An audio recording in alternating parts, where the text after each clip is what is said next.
Tonight, we revisit some of last year's most controversial planning decisions. Did the Lord of the Manor secure the future of his ancestral home?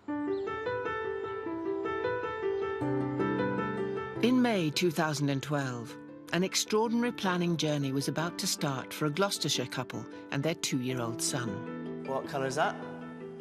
It's blue. It's not blue, it's green, you monkey. Your typical family. But not your typical family home.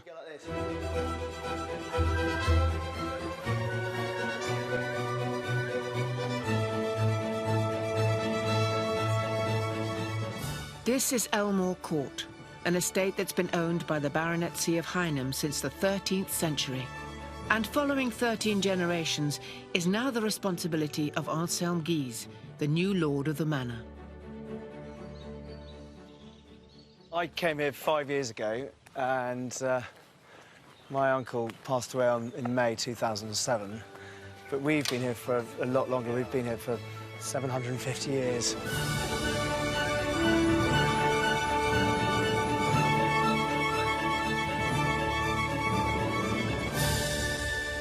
My uncle.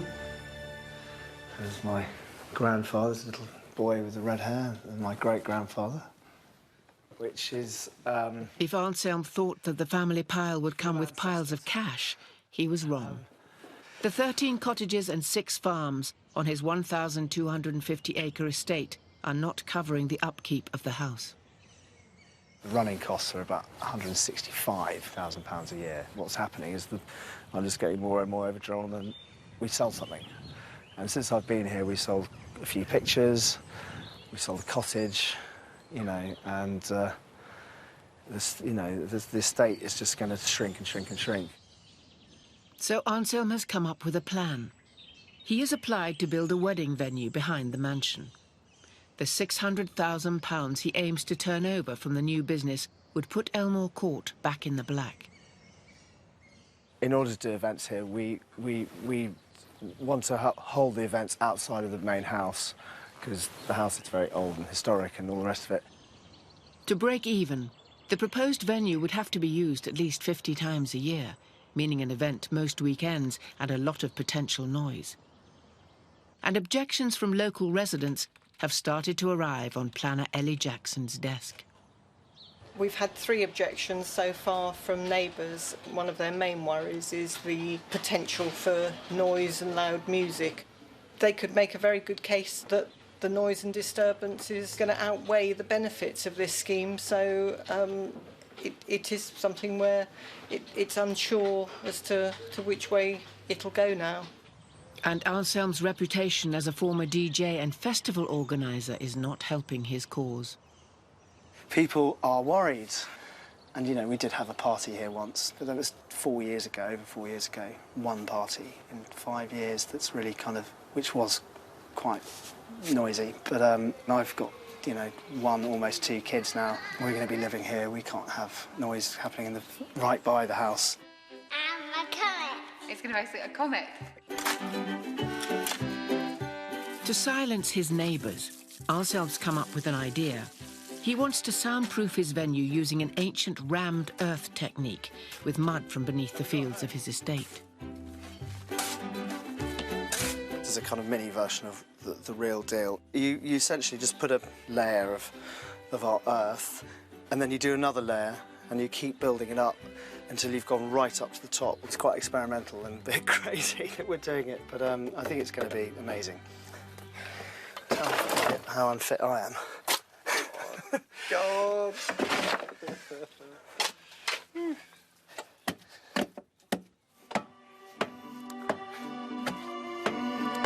Anselm is going to show his idea to Stroud's planning committee, who are in charge of making the final decision on his planning application. Are we up near the ice cream factory? Oh, that's the other side. That's on Rodborough Common. Oh, right, I get it. Confuse the commons. Joining the planning committee for her first site visit is retired teacher Liz Ashton. I received the papers, as we call them, on Friday, but I had an appointment with the couch and the television all weekend. So I've been spent the last day, and I was up at 5 o'clock this morning swatting it up.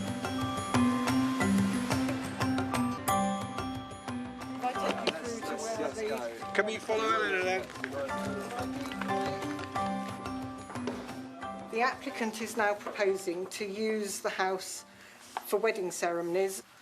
I mean, do we actually lay down in planning a wedding venue? Or is this effectively a function venue? It's a function. So you could have 24-hour people coming to the car park, noise, everything like that. So it couldn't just be, you know, weddings at weekends. It could be right through the week, 7 days a week.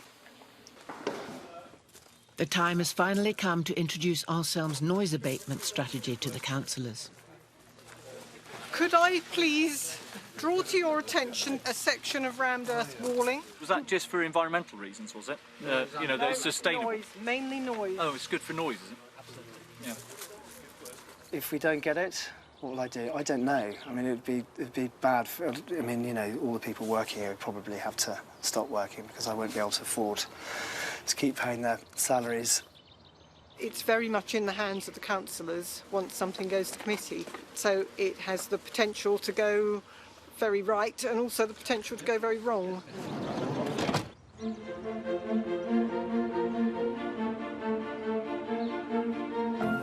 In Stroud, the planning committee is about to meet to decide the future of Elmore Court. Anselm Guise recently inherited the 13th century house and its many treasures. Here we go. Miss Florence Nightingale, 1820. Charles Dickens. He's got a hell of a signature. Check out Charles Dickens' signature. There's nervousness. There's like, if you know, the planning thing is a big thing, and then if we don't get it, we've probably got to sell the whole place or at least seriously consider it. Once or twice a week, I wake up at 4 in the morning. I'm like, and then I can't stop thinking about it, and I have to go downstairs and drink coffee, make myself think about it more. The future of everything is in these people's hands. At the council chambers, Anselm's application is about to go before committee. His family have come out to see what the future holds for their ancestral home, and his 7 staff to see what it holds for their jobs. But Anselm's party past threatens both. Part of the objection is this sort of attitude that he wants to build a nightclub around the back, which I think is actually really funny. I mean, I shouldn't say that because it's someone's legitimate concern, but, you know, we have a child who's due and we've got another one on the way. I mean, it's just, and also the idea of having a nightclub in Elmore is quite funny. The objectors won't be speaking at the meeting.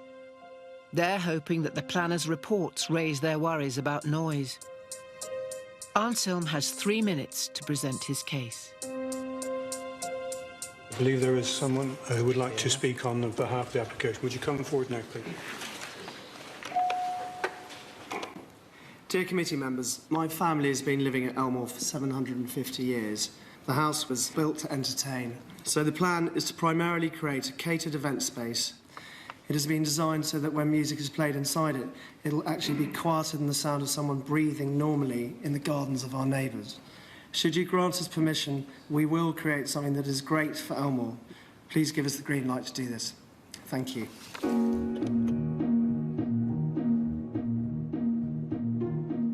Now it's down to the committee to decide the fate of Elmore Court. It's come to a vote. To go to the vote, consent is on the table as per officer advice.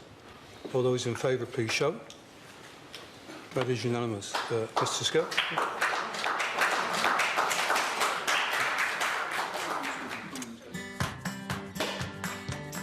So I just wanted to say, wicked! We got it, and thanks very much to everyone. So, cheers to Stroud District Council.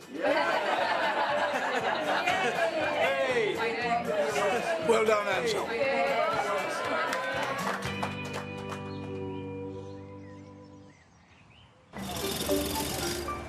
Securing planning permission in September 2012 was just the first step to securing Elmore's future. Anselm managed to convince the planners to let him build his walls out of rammed earth. 8 months later, he's having a tougher time convincing the earth to stay in place. They've had a real problem because the clay's not sticking to the metal, the earth's not sticking to the metal, and when you ram it, it vibrates the metal and then it all pings off.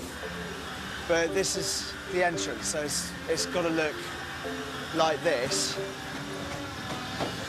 And it's just not good enough if it's not looking perfect. So the rain's been coming in now the last couple of weeks, and it's virtually impossible to keep it out. Those little areas that had water, obviously, you know, they need to be pulled out and redone again. Anselm was hoping to spend £600,000 on the build, but he'll have to fork out another £240,000 as a result of these hold-ups. My budget's overrun a bit, enough for me to have to go to the bank and say, it's going to cost a little bit more than I originally said to you. Now I've got to get the bookings in to pay for the increase of the cost of the whole project. After successfully taking on the planning committee and the bank manager, Anselm's final battle is against time. We have our launch party on the 25th of October, and the schedule end is the 25th of October. So it's a little bit stressful.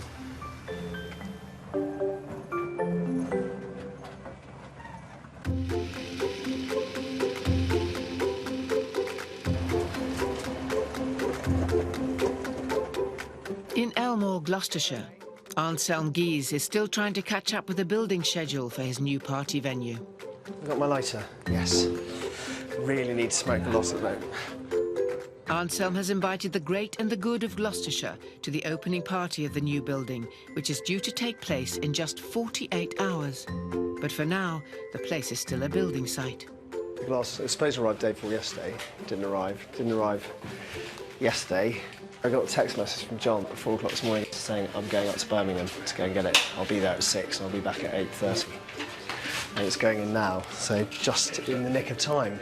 If we hadn't gone up to get it, everything would have done. We would have had to cancel tomorrow night, or done it without any music, which would have been rubbish. The council is also breathing down Anselm's neck. As soon as the glass is up, they will want confirmation that the building is soundproof before it's used for functions. We can get it up to 9,500 decibels inside the building, and then they'll see what the levels are out here. The whole point of this is to kind of show that you can have a party here and no one can hear a thing, which is part of our conditions of the planning. If these mud walls fail to keep the 5,000 watts generated by Anselm's sound system within the building, he will have spent £840,000 for nothing.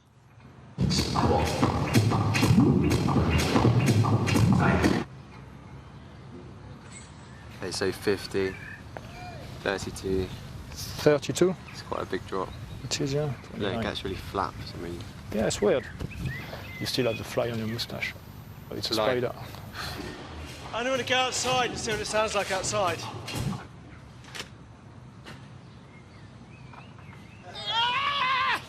That is amazing. There's a big sound system in there, and you can't hear it. With virtually no noise escaping the building, Anselm gets the all clear. Okay. Wonderful. So that's it? Yeah, that's it, yeah. Wonderful. Thank you very much indeed. Which means that his party can finally take place. Tonight, 750 years after Elmore Court was first built, its newly designed party venue will open its doors to the public. I'm really, really pleased with it. Really pleased with it. I've got a party venue behind my house. I mean, of course it's my dream come true. It's kind of weird thinking back on the whole process to 18 months ago when we were, you know, asking permission from the authorities to do it. Anselm's scheme to secure the economic survival of his ancestral home has finally come together. The first paying guests have now checked in the historic part of the house.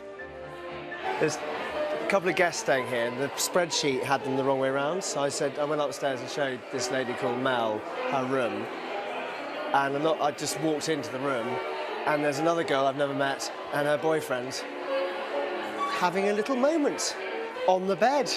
It's like, oh, hello. But the real climax of the evening will be the opening of the new venue. The whole build started when I had a 9-day-old baby. So it's been very difficult. But I think every inch of work has paid off. It's a world away from the place where Anselm's dad, the Baronet of Hynham, grew up. I lived in this house as a boy, as a young man, and it's better now than it has ever been in my lifetime. The whole place might have been sold, and as it is, it's going to keep going. How about the new extension?